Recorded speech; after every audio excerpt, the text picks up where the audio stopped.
What's your name? Richard Howe. And what do you do for a life?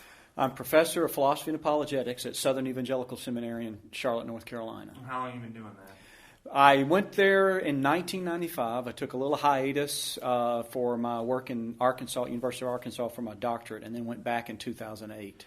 Let's take a step way back. I want to find out how you got into apologetics in the first place. If you're teaching it now, take me back, but I want to go back to, did you grow up in a Christian home? When did you get saved, and when did apologetics enter that? Well, I appreciate the question because I almost always take it back to that when the subject of apologetics comes up. The short version basically is this. I wasn't raised in an ostensibly Christian home. Solid, a middle-class, suburban family, loving parents, 4 siblings, 4 brothers. But church wasn't part of the home life. So I got led to Christ by friends of mine in high school when I was 16. You grow about as much as you could expect somebody 16 years old to grow. I was a drummer, played drums in the church youth group things and stuff like that. Went off to community college, studied percussion, and learned just enough music to annoy everyone around me, basically. And someone gave me the idea that you could go to senior college and study the Bible. And I thought, what a tremendous opportunity that sounds like. So I'm off. And it was my first encounter with basically theological liberalism and biblical skepticism. And my church had not prepared me for these sort of challenging questions. And I lost my faith, basically, as a college student, only having been saved a few years. And it was apologists through their tapes and books that brought me back in fellowship with the Lord. So people like R.C. Sproul or Josh McDowell or Norm Geisler. And I began to realize, sort of like what happens with Apollos in Acts, when the Jews were being sort of outgunned by the Pharisees about having become Christians. And it says Apollos came, he was mighty in the Scriptures and an eloquent man, and he vigorously refuted the Jews publicly. Well, it describes him as having greatly helped the Jews who had believed. And so that's what these apologists had done for me. They had greatly helped me, even though I was already a believer, by shoring up the evidence for my faith. So that's what's given me such a passion for what apologetics can do. It's obvious what apologetics perhaps can do in the life of an unbeliever and bringing them to faith. But I really celebrate what it can do in the life of somebody who's already a believer in terms of really grounding them even more so in their faith. So is that what wakes you up in the morning excited to Absolutely. come to a conference? And do you feel as though you're involved in apologetics because you're paying it forward because of what was paid to you? Well, in fact, my prayer often, I prayed it on this trip coming here, was that God would use me in someone's life the way He used these others in my life. I just want to be able to be used of Him to do that. And I celebrate that opportunity to do that. Apologetics is something, I do it as my profession, quote unquote, as a philosophy professor and apologetics professor.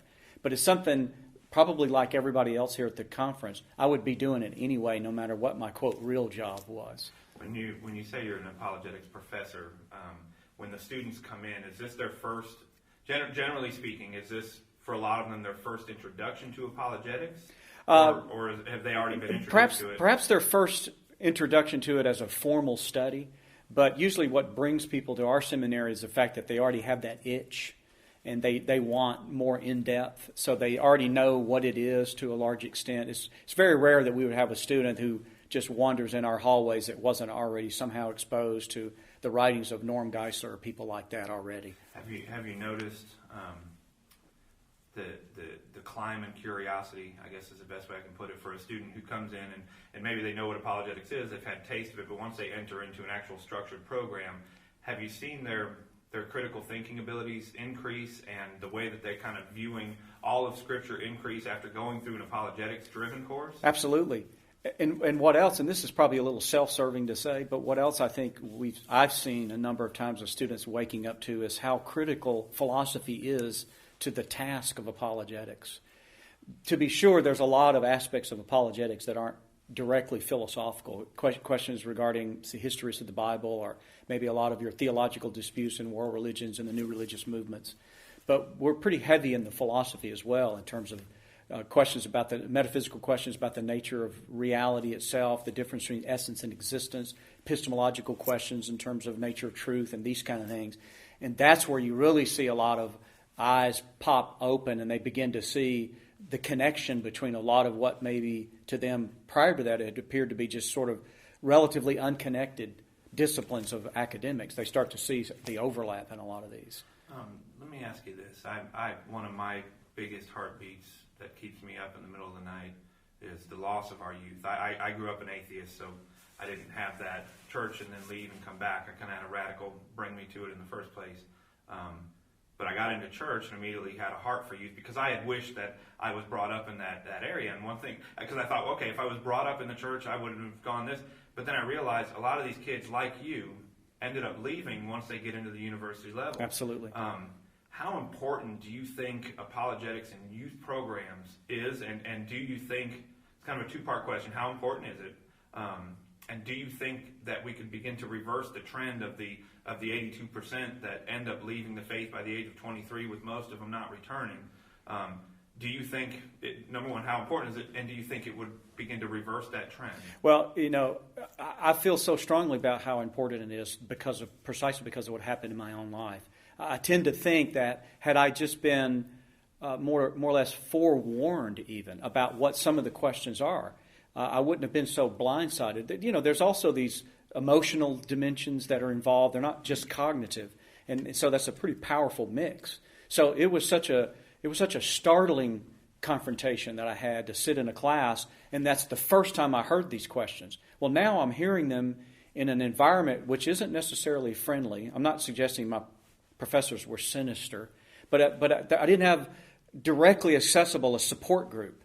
Whereas had I broached these questions in the context of church leaders that I already trusted and knew and fellow Christians who were my age, if I'd broached those questions initially in that context, I think it would have been much more of a seamless kind of transition into dealing with these questions. I'm not suggesting that all the answers can be satisfactorily given, by the time you're 18 and then there's nothing new. I realize that questions get more and more complicated as you get more and more learned.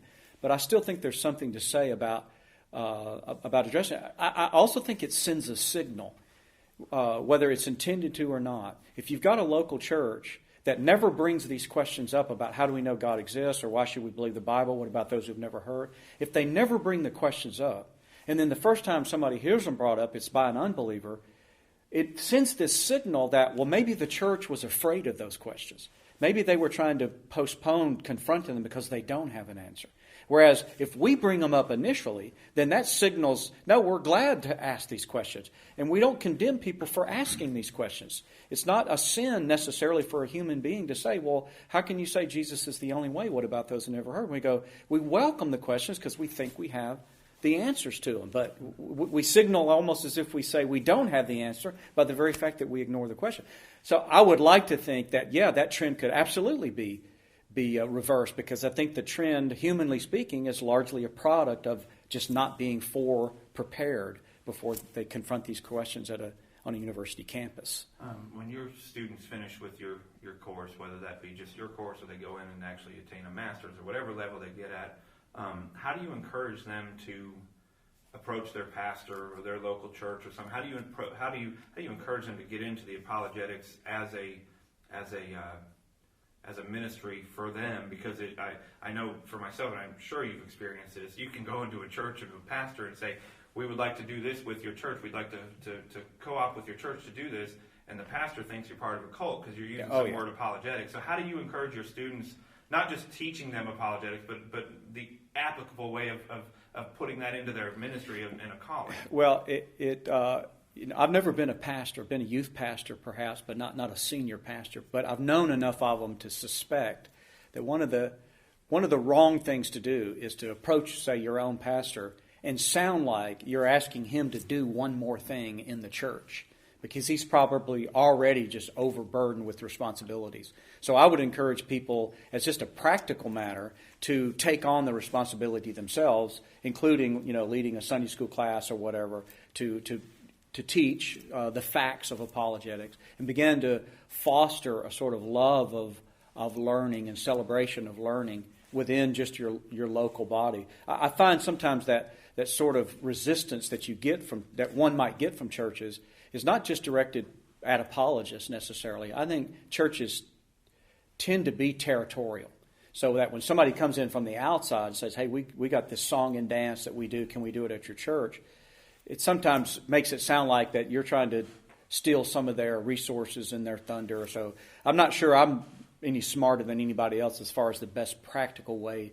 But I do think there's a way we can foster learning in terms of relationships we build with others in our own local church. And that's exactly what's happened at the church that I'm at now, where I think some of my fellow church members have grown to love some of these questions and delving into the answers precisely because it's something we gradually sort of began to get into. And they resonate with that. I mean, some people won't, and that's fine. We're not all eyes in the body. We're not all feet.